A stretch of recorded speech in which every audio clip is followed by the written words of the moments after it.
नमस्कार दोस्तों, स्वागत है आपके अपने चैनल पर। आज हम एक बेहद दिलचस्प विषय पर बात करने वाले हैं, मुगलकालीन भारत की अर्थव्यवस्था और समाज। क्या मुगल सच में इतने अमीर थे? आम जनता का जीवन कैसा था? व्यापार, खेती, उद्योग धंधे किस स्थिति में थे? इन सभी सवालों के जवाब इस वीडियो में विस्तार से मिलेंगे।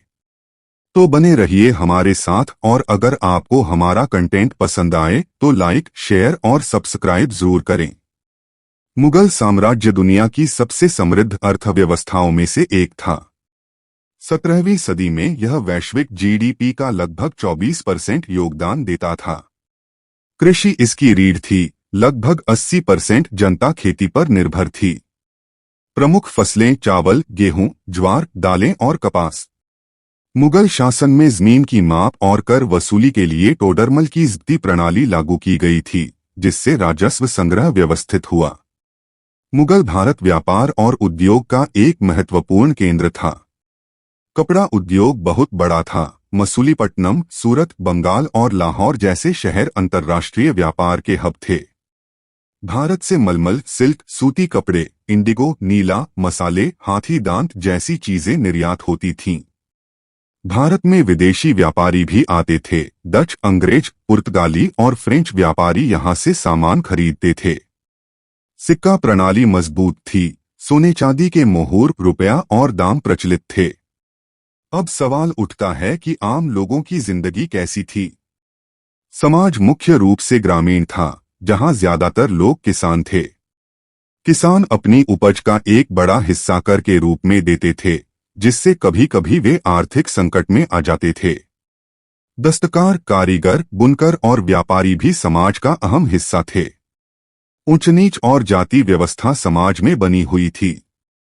शहरों में रहने वाले अमीर लोग शानो शौकत में रहते थे, लेकिन गांवों में रहने वाले गरीबों का जीवन कठिन था।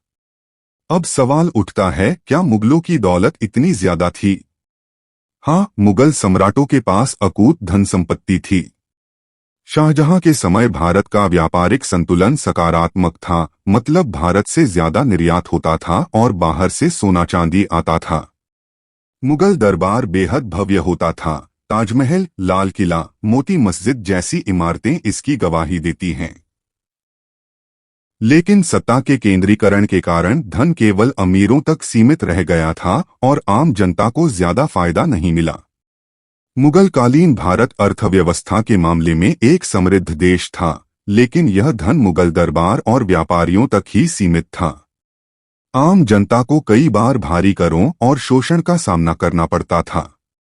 हालांकि यह भी सच है कि मुगलों की प्रशासनिक व्यवस्था, कला, संस्कृति और व्यापारिक नीतियों ने भारत की अर्थव्यवस्था को मजबूत किया। तो दोस्तों, यह था मुगलों की अर्थव्यवस्था और समाज पर हमारा विश्लेषण। आपको क्या लगता है, अगर मुगल प्रशासन और बेहतर होता तो आम जनता को ज्यादा लाभ मिल सकता था? अपने विचार हमें कमेंट में बताइए। वीडियो पसंद आया हो तो लाइक करें, शेयर करें और चैनल को सब्सक्राइब जरूर करें।